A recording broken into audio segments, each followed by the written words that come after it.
The Last Signal by Don Simmons.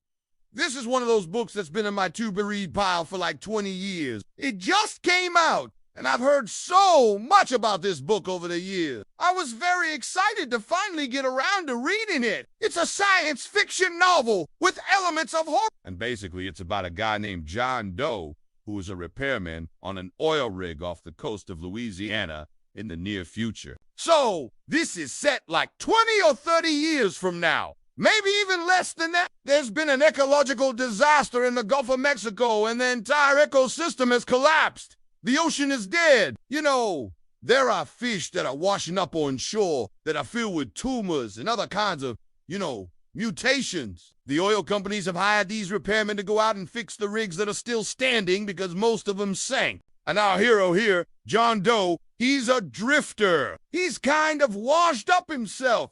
He doesn't have any real prospects. He goes out and he fixes the rigs. Along with him is a crew of 3 other people. One is an explosives expert named Boomer, another guy named Wayne, who operates the crane. And then also, there's a teenager, a kid named Gator, who's like a runaway hitchhiked onto the rig. They're reworking on one of the rigs and they hear a distress signal coming from beneath the water. They're able to find the source of the signal, which is an underwater city called Atlantis. But it turns out to be an abandoned city. Or is it? Because once they dive down and start exploring this place, they realize that some people are living down there. There's a couple of survivors. I don't want to give too much away, but they seem to be descendants of people who were, genetically engineered to live underwater, who were part of an experiment that was going on in this underwater city when the ecological disaster happened. And they seem to be living a pretty simple life.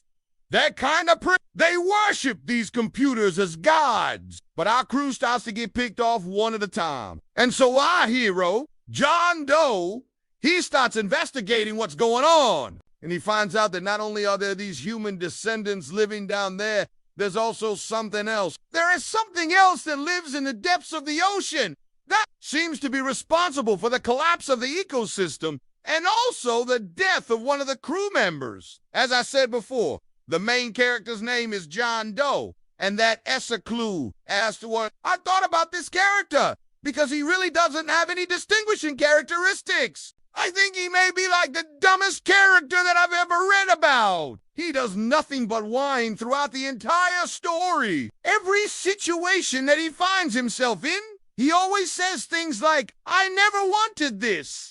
How did I get here?" Like he's never responsible for anything that happens to him. He's never done anything to deserve his fate. He's just a victim of circumstance. He has a flashback early on in the story where he remembers how he got to this point in his life.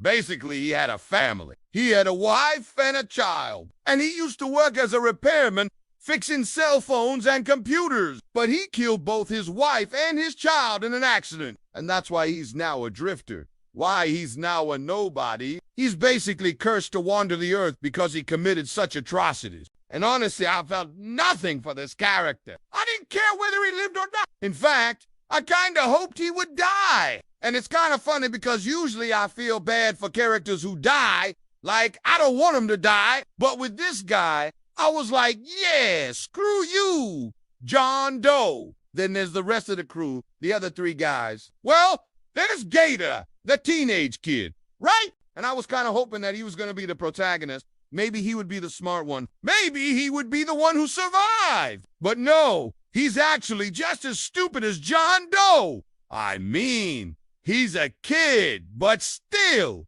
he's even dumber. He's even more of a victim than John Doe is. Then there's the other 2 guys, Boomer and Wayne.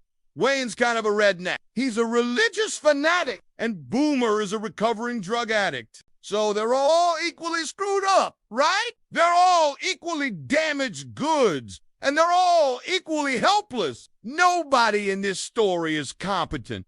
Everybody is just a victim. I guess the only person who isn't a victim is the killer. The thing that's killing everybody off, that's not a victim. It's a predator. It's a monster. It is something that evolved in the depths of the ocean after the ecological collapse to fill the power vacuum left by humanity. Now, I do want to say that the writing is excellent. Don Simmons is a great writer, and obviously that's why I had such high expectations for this book, because he has written so many excellent books in the past. The world building is great. You can tell he did a lot of research to make this story believable, and the ending is kind of brilliant. I won't give it away, but it's amazing. The last couple of chapters are amazing, but everything that leads up to that is so stupid. All the characters are idiots. Like I mentioned, the world building is great. Everything about the story is great except for the characters.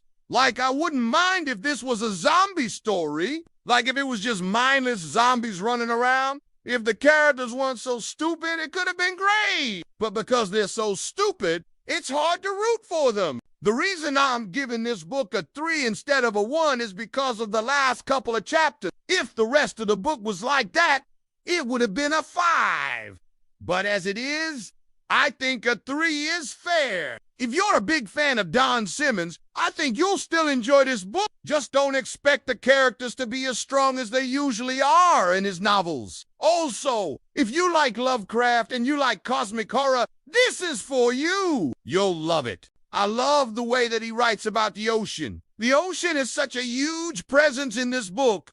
You can really feel its power. And he uses that power to create a sense of dread and terror. The deep ocean, it's this dark, mysterious place. We know so little about it.